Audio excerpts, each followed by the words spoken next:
नमस्कार मित्रमैत्रिणींनो. मागील व्हिडिओमध्ये आपण पेट परीक्षेचे स्वरूप कसे असते, पेट परीक्षेचे प्रश्न कशा पद्धतीने विचारले जातात, हे व्हिडिओ पाहिले.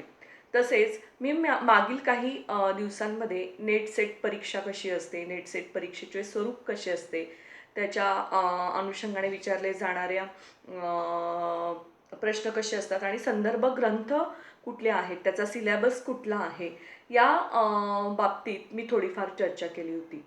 मित्रमैत्रिणींनो, या व्हिडिओमध्ये मी तुम्हाला मला एकच सांगायचं आहे की आपण जर या परीक्षेचा फॉर्म भरला असेल आणि तुम्ही या परीक्षेची जर तयारी करत असाल, तर या परीक्षेचे स्वरूप आणि त्याचा जो सिलेबस आहे आणि त्याच्या अनुषंगाने विचारले जाणारे प्रश्न, त्या प्रश्नांचे स्वरूप कसे आहे, त्या अनुषंगाने थोडासा विचार करणे अतिशय गरजेचं आहे. मागील काही वर्षातील प्रश्नपत्रिकांचं स्वरूप कसं आहे आणि तो जो प्रश्न विचारण्याचा जो ट्रेंड आहे तो कसा बदलत गेलेला आहे, तो तुम्ही पाहणे इथे अत्यंत आवश्यक आहे. फॉर एक्झाम्पल, व्याकरणावरचे क्वेश्चन कसे विचारलेले आहेत, भाषा विज्ञानावरचे प्रश्न कसे विचारलेले आहेत, साहित्यशास्त्रावरती कशा पद्धतीने प्रश्न विचारलेले आहेत, समीक्षेच्यावरती कसे प्रश्न विचारलेले आहेत, कुठल्या कुठल्या संदर्भ ग्रंथातून कशा पद्धतीने प्रश्न आलेले आहेत. खरं तर ही जी परीक्षा आहे, नेट सेट मराठी, जो आपण विषय घेतलेला आहे त्याचा आवाका अतिशय मोठा आहे. आणि मला आता इथे आठवते की म्हणजे जेव्हा आपण ह्या परीक्षेची तयारी करत असतो तेव्हा आपल्याला इथे औरंगाबाद विद्यापीठ, स्वामी रामानंद तीर्थ विद्यापीठ नांदेड, तसेच मुंबई विद्यापीठ, शिवाजी विद्यापीठ, यशवंतराव चव्हाण विद्यापीठ जे नाशिकचं आहे, YCMUचं, आणि तसंच शिवाजी विद्यापीठ कोल्हापूर, या सर्व विद्यापीठांच्या अभ्यासक्रमांतर्गत कुठली पुस्तकं लावली गेलेली आहेत अभ्यासासाठी. म्हणजे ती कथेची असू, कथा, कविता, कादंबरी, ललित, कुठल्याही वाङ्मय प्रकारातली ही पुस्तकं असू, ती आपल्याला माहिती असणं अतिशय आवश्यक आहे की काय नेमका त्यांचा सिलेबस आहे. शिवाजी विद्यापीठ कोल्हापूर, सावित्रीबाई फुले पुणे विद्यापीठ पुणे, तसेच मुंबई विद्यापीठाच्या अंतर्गत आपल्याला जसं सखा कलालांचं पुस्तक होतं, तसेच गंगाधर गाडगीळ यांच्या कथा होत्या, तसंच अशोक पवारांचं बिराड ही आत्मकथन होतं, नंतर आसाराम लोमटे यांची आलोक हा कथासंग्रह होता. तसंच इतर विद्यापीठामध्ये कुठली पुस्तकं तुम्हाला संदर्भ ग्रंथ म्हणून किंवा कुठली पुस्तकं अभ्यासाला लावलेली आहेत हे पाहणं अतिशय आवश्यक आहे. कारण त्याच्यावरती प्रश्न तुम्हाला विचारला जाऊ शकतो.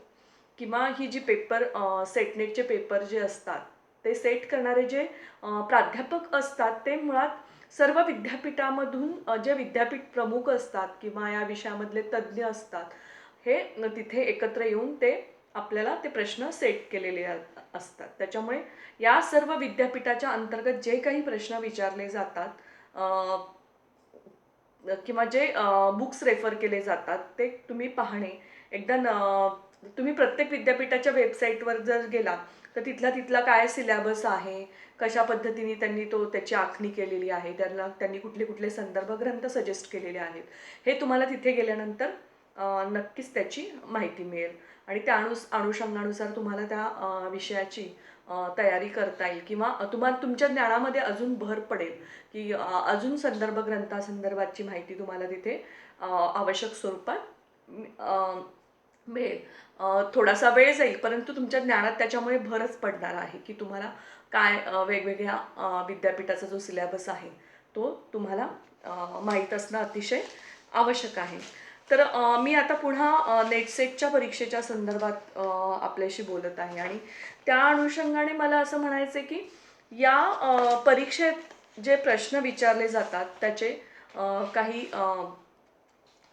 प्रश्न मी आज तुम्हाला मागील वर्षी म्हणजे मी जेव्हा अटेम्प्ट केला होता या परीक्षेचा आणि पहिल्याच प्रयत्नात मी ही परीक्षा क्वालिफाय झाले होते तेव्हा कशा पद्धतीने प्रश्न विचारले गेले होते हे मी तुम्हाला सांगणार आहे.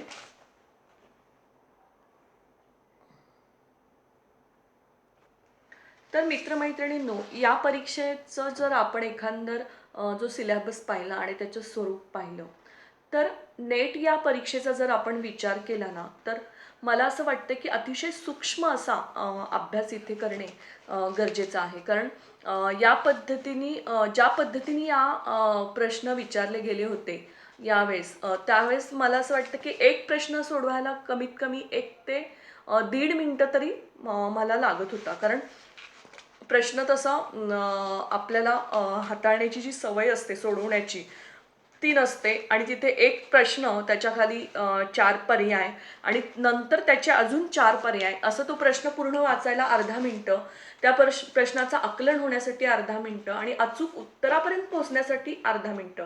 म्हणजे साधारणतः एका प्रश्नाला मला 2 मिनिटं तिथे लागतच होते आणि मी शांत डोक्याने अतिशय शांतपणे ह्या प्रश्नांचा विचार करून त्या उत्तरापर्यंत पोहोचण्याचा प्रयत्न केला होता. मला खरं तर 70 ते 50 60% प्रश्नांचीच उत्तरं थोड्याफार प्रमाणात माहिती होती, पण मी तर्काच्या आधारे तिथे त्या उत्तरापर्यंत जाण्याचा प्रयत्न केला होता.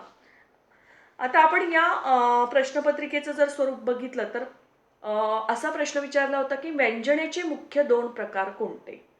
तर शाब्दी व्यंजना, वस्तुध्वनी व्यंजना, रसध्वनी व्यंजना आणि आर्थी व्यंजना. ए, बी, सी, डी असे 4 पर्याय दिले होते. त्याच्यापैकी नंतर खाली लिहिलं होतं की पुढीलपैकी अचूक पर्याय निवडा. केवळ ए आणि डी, केवळ ए आणि बी, केवळ बी आणि सी, केवळ सी आणि डी असे 4 पर्याय दिले होते आणि त्याच्यानंतर त्या ऑप्शनला एक आय डी दिला होता आणि त्याच्यापैकी त्या ऑप्शनला आपण जाऊन क्लिक करायचं होतं.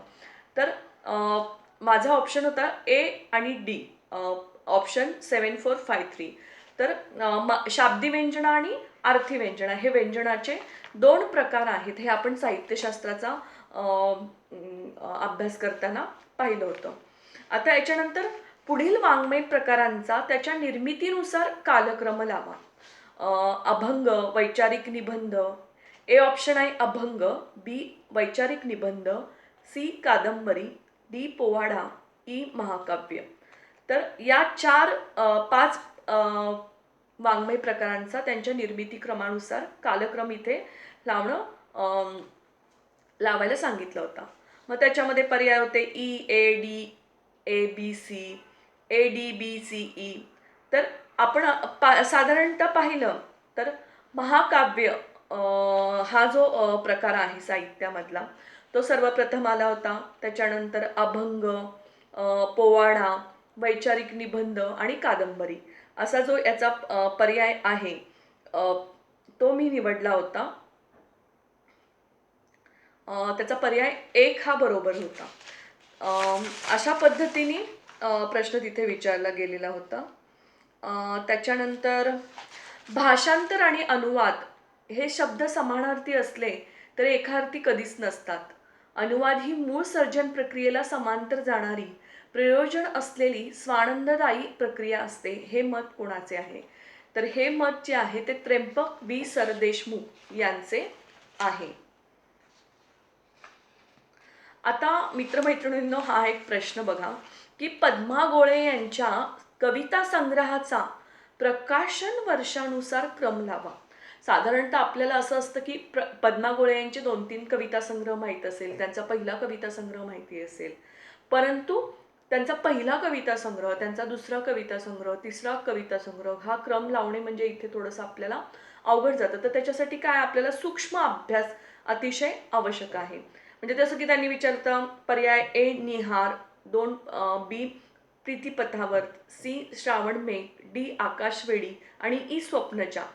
तर नीरजा निहार हा त्यांचा पहिला कविता संग्रह, स्वप्नजा हा दुसरा, आकाशवेडी तिसरा, सॉरी स्वप्नजा हा तिसरा, आकाशवेडी चौथा, प्रीतिपथावर हा पहिला, निहार दुसरा, स्वप्नजा हा तिसरा, आकाशवेडी चौथा आणि श्रावणमेघ 5 म्हणजे 5वा.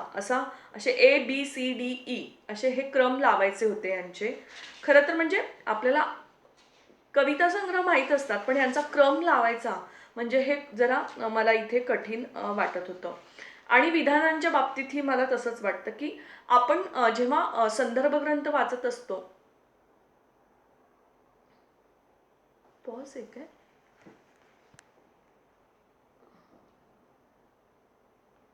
आपण जेव्हा संदर्भ ग्रंथ वाचत असतो तेव्हा आपण काही कोणी विधानं वगैरे सांगितलेली आपल्याला सगळ्याच लक्षात राहतात असं नाही, पण किमान आपल्याला कुठला समीक्षक कुठल्या समीक्षेच्या बाबतीत विधान करू शकतो. जसं की लोकसाहित्याच्या बाबतीत आपण बघितलं तर दुर्गाबाई भागवत आहेत, प्रभाकर मांडे आहेत, आपले रांची ढेरे आहेत. तर ही व्यक्ती लोकसाहित्याच्या संदर्भात वक्तव्य करतात. साहित्यशास्त्राच्या संदर्भात आपल्याला गंगाधर घाडगीळ आहेत. भालचंद्र नेमाडे यांनी कादंबरीबद्दल समीक्षा केलेली आहे आणि एकूण वसंताबाजी टहाके यांनी महानगरीय समीक्षा किंवा काव्य समीक्षा, मसू पाटील यांनी देखील आपल्याला आदिबंधात्मक समीक्षा लिहिलेली आहे. अशा पद्धतीने समीक्षेच्या क्षेत्रात देखील विविध समीक्षकांनी पद्धतीने कोण कोण कुठल्या कुठल्या समीक्षेच्या संदर्भात जुळलेले आहे हे इथे आपलं पाहणं गरजेचं असतं आणि त्या अनुषंगाने आपला अभ्यास असणे अतिशय आवश्यक असते. तसेच आता जर आपण बघितलं की आई मुलीला स्वयंपाक शिकवते या विधानातील क्रियापदाचा प्रकार ओळखा. तर याच्यामध्ये 2 कर्म आहेत. आई मुलीला शिकवते. काय शिकवते तर स्वयंपाक शिकवते. कोण शिकवतंय आई आणि मुलीला. तर इथे द्विकर्मक क्रियापद आहे वापरलेलं.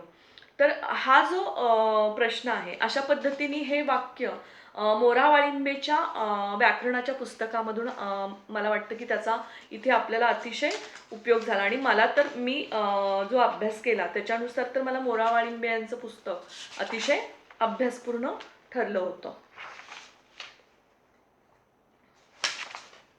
आता आपण बघूयात की समीक्षा पुढीलपैकी कोणती वाद्य रणवाद्यापासून आलेली आहेत. तर तुणतुणे, हलगी, कडे, ढोलकी असे 4 पर्याय दिले होते. मग त्याच्यापैकी केवळ ए आणि बी, केवळ बी आणि सी, केवळ सी आणि डी आणि केवळ ए आणि सी असे 4 पर्याय दिले होते. तर हलगी आणि कडे ही 2 वाद्ये रणवाद्यापासून आलेली आहेत.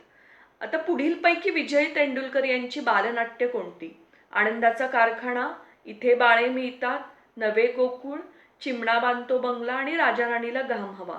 तर याच्यानंतर ही 5 तुम्हाला बालनाट्य दिली आहे. तर त्याच्या खाली नंतर तुम्हाला पर्याय 1, पर्याय 2, पर्याय 3, पर्याय 4. त्याच्यामध्ये पर्याय 1 मध्ये ABC, नंतर BCE, CDE आणि BDE. तर इथे 4था पर्याय आहे की इथे बाळे मिळतात, B, चिमणा बांधतो बंगला D आणि राजा राणीला घाम हवा E.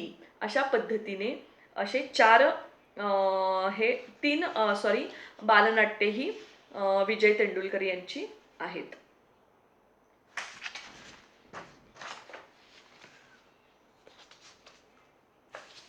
आता इथे मित्रमैत्रिणींनो बघा, सायकल रिक्षावाल्याच्या आयुष्यावर आधारलेली मराठीतील पहिली कलाकृती कोणती. तर सायकल रिक्षावाल्या आयुष्यावर आधारलेली मराठीतील पहिली कलाकृती म्हणजे माणूस ही होय. हे आपण पाहिलेलंच आहे अभ्यास करताना.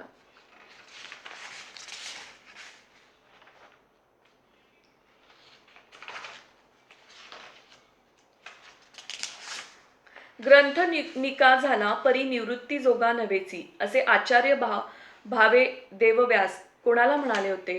तर असे आचार्य भावदेव व्यास हे भास्कर भट्ट बोरीकर यांना म्हणाले होते. आता लघुनिबंधाच्या स्वरूपाच्या संदर्भात सुद्धा इथे एक प्रश्न आला होता की निबंध हा वाङ्मय प्रकार प्रथम कोणत्या देशामध्ये जन्माला आला. मित्रमैत्रिणींनो, फ्रान्स या देशामध्ये निबंध हा वाङ्मय प्रकार सर्वप्रथम जन्मास आला होता आणि हा जो मॉतेन आहे त्यांनी हा निबंध वाङ्मय प्रकार सर्वप्रथम हाताळला होता.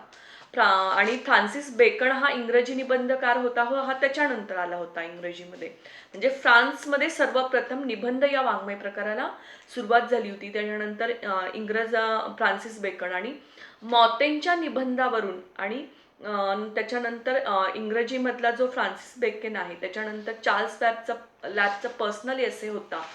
त्याच्यानंतर मराठीमध्ये हा वाङ्मय प्रकार आपल्याकडे नासी फडके यांनी त्याची रुजवात केली होती.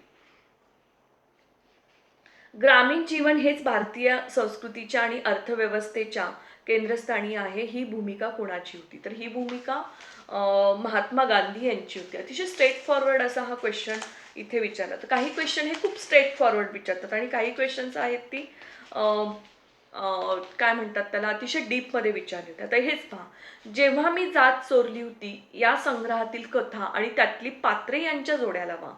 मग सूड या कथेमधलं जानकी पात्र, वाटेवरची मधलं गिरिजा, विद्रोह या कथेमधलं जय आणि गुंड या कथेमधली जयंतीबेन, अशा पद्धतीने एचं बी, एचं 2, बीचं 4, सीचं 2 आणि डीचं 1 अशा पद्धतीने ह्या जोड्या लावायच्या होत्या आणि त्याच्याप्रमाणे काही आपल्याला हे संदर्भ उत्तरपर्यंत पोचायचं होतं.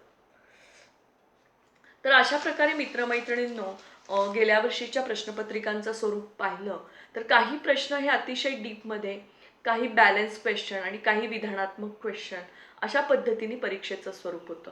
याच अनुषंगाने काही प्रश्नांची चर्चा आपण पुढील व्हिडिओमध्ये करूयात. तोपर्यंत धन्यवाद.